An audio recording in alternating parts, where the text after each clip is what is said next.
dry season, no water. This is a stream.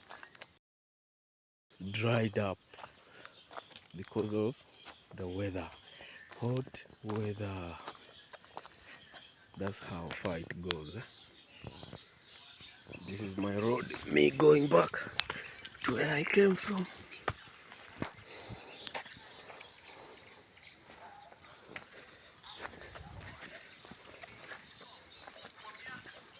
Yep, in the bushes.